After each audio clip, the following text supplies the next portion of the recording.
Hey guys, so today I want to do what we're doing this week. I am doing a 4-day to test overview. So we're going over everything in 4 days, the most important thing that's on the test. I did block out you guys' faces, so no one will be able to see you.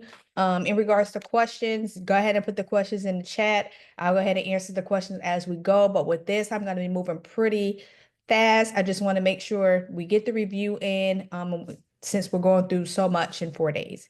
All right, so today what we're going to go over is relationships disclosure. So the key duties, the legal limitations, and the type of agreements explained.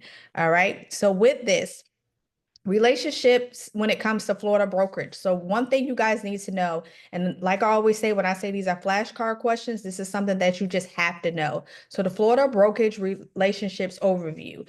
Florida law requires real estate licensee to disclose broker's relationship. Okay. So you need to make sure you always disclose broker relationship. So a question you're going to see on the test, do you have to disclose broker relationship? The answer is yes. Dual agency is not permitted in Florida. All right. It is permitted in some other states, but it is not permitted in Florida. What is dual agency? Dual agency is basically when, in case you get a scenario of this, you want to know the difference.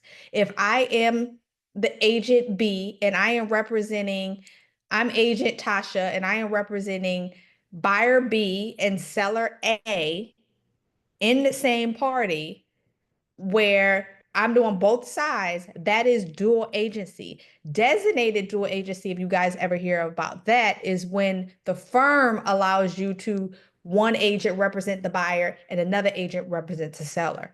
In this situation, if you see something that says, can you represent both parties in a transaction in Florida? No, that is not permitted. It is illegal because that is considered dual agency. Okay. So what you need to take away from here is that Florida laws require real estate licensee to disclose brokerage relationships, and dual agency is not permitted. The type of brokerage relationships is what's very, very important. Single agent relationships is full fiduciary duties disclosure required in writing. Transaction broker is limited representation, must disclose in writing, and no brokerage means no representation, but you still must disclose in writing.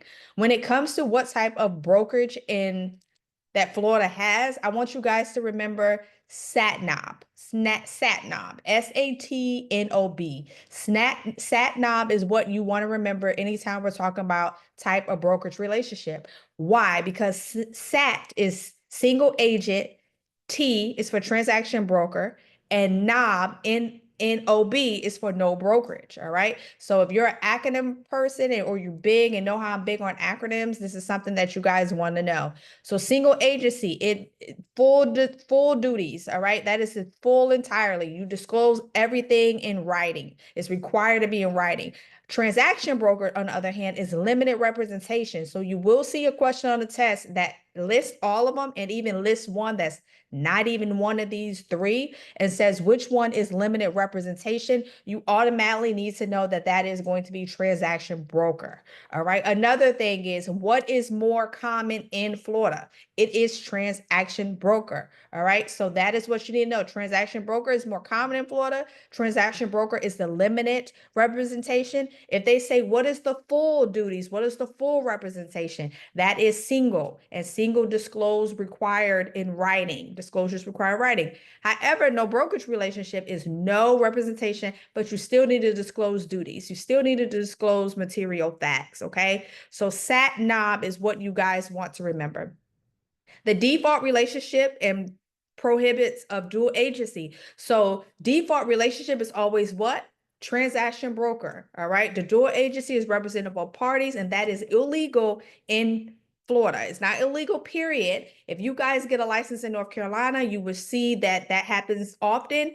Dual agency is accepted. So it's not illegal entirely, is illegal in Florida. So if you ever see a question, is dual agency illegal on a national test? No, it's only illegal in certain states. So it is illegal in Florida. So if you see the Florida part of the test and it asks, yes, it is illegal.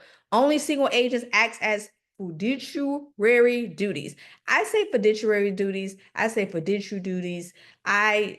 You know what I mean. And I think because I like to say fiduciary duties, that you guys are going to remember it. Even if it's a headache to you, you're going to remember me saying it that way. So you can put single agent with fiduciary duties. All right. So broker license in Florida. So a broker can only qualify one real estate company per license.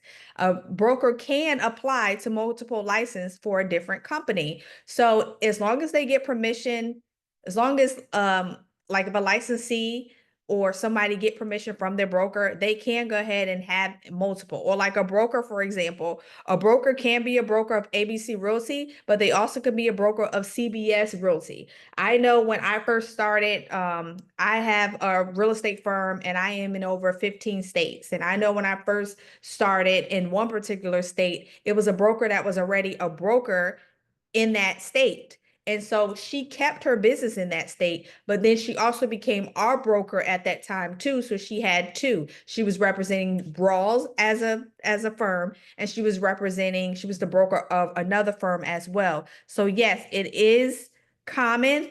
And you can apply for a multiple license for different companies, but a broker can only qualify for one real estate company per license. All right, if that makes sense.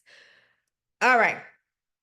So when we get to here, the duties and material facts of disclosure. So all agency relationships are fiduciary by nature. All right. So anything that you know, material facts, you need to make sure you're doing your due diligence. If you see a whole, here's a question that is very common. All my students always ask me this. It said that the seller knew that the seller was meeting with the listing agent, and the seller told the listing agent, do not disclose that it was a hole or some type of defect or something in a home. Should you disclose it? Yes, you need to disclose it. Yes, I'm going to follow my fiduciary duties in regards to making sure I disclose, making sure I'm loyal to you and things like that. However, I only could follow my lawfully duties. So if you're telling me only show Black people or only do this, listen, I'm gonna have to part ways because it's but so much that I'm able to do as I'm able to follow it, but it has to be lawfully.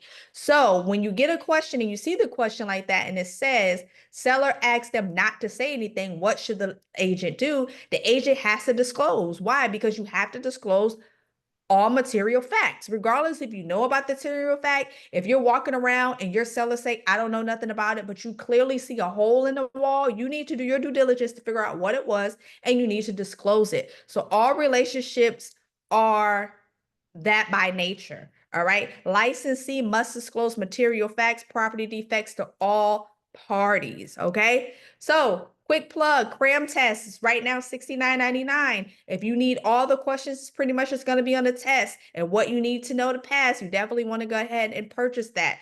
You can reach out at info@rawlsre.com for that. One-on-ones are 20% off right now. So if you guys need a one-on-one, you also want to reach out at info@rawlsre.com as well. All right, back to business. So listing agreement type overview. So we're going to go over the four main types, which is open listing, exclusive right to sell, exclusive agency, and net listing. Exclusive right to sell is the most common one. Exclusive right to sell agency is one to where it doesn't matter to where if I'm your agent and I find a buyer. All right. So one broker is exclusively authorized to sell. Broker receive commission regardless of who brings it. It's most common and preferred for brokers. So if it's a situation to where I am representing Tom in his home, Tom had a neighbor knock on his door and say, I want to buy the house. This is before I put a sign out or anything. All right. And who is getting paid? I'm still getting paid because regardless of if Tom found the person, if it's Tom's niece or whoever it is that's trying to buy the property, I'm getting paid regardless because we have exclusive right to sell, a agency agreement. All right. So it doesn't matter who brings the buyer, I'm still owed a commission. Versus exclusive agency listing agreement. So the other one was exclusive right to sell, and this is exclusive agency agreements, two different ones. So the broker is hired to market and sell the property. Broker earns commission only if they or another broker finds the buyer. So seller reserves the right to sell on their own without paying. So if you ever run into or do an exclusive agency listing agreement, or you see this on the test, It basically means that I am listing this property. John is the seller. John niece wants to purchase the home. I don't get a commission because John, the seller, found his own buyer. Versus if it was an exclusive right to sell agreement, that means it doesn't matter if their niece come, I'm still owed a commission.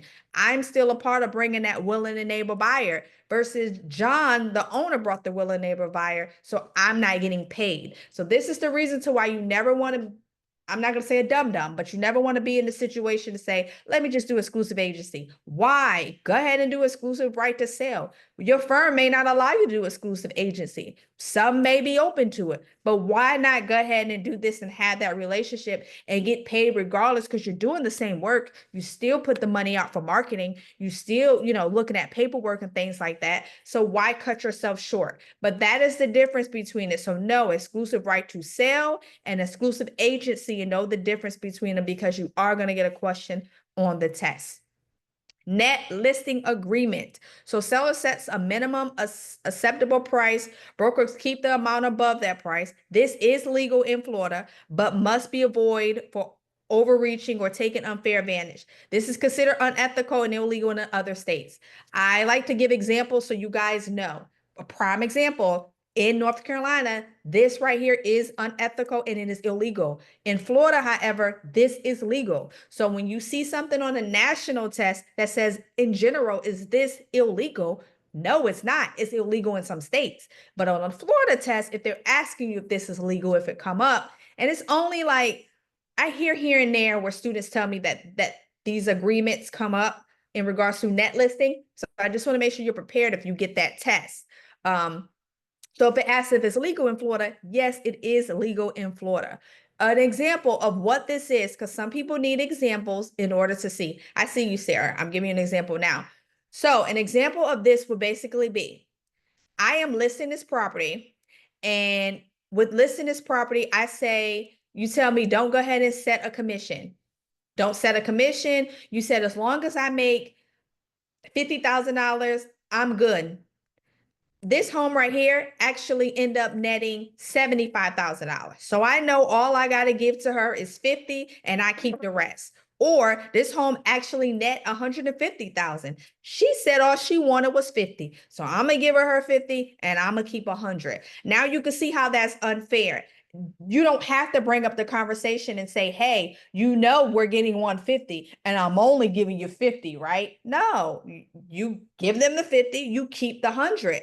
That's how it comes off as unfair, or you taking advantage of them because that you didn't disclose it. That they could have used the extra 50 or whatnot, versus if you have a set price set, you don't have to worry about that. Whatever you're getting. So that is a net listing. You can do net listing in Florida. You just want to make sure if you do a net listing that you must avoid overreaching and taking advantage of.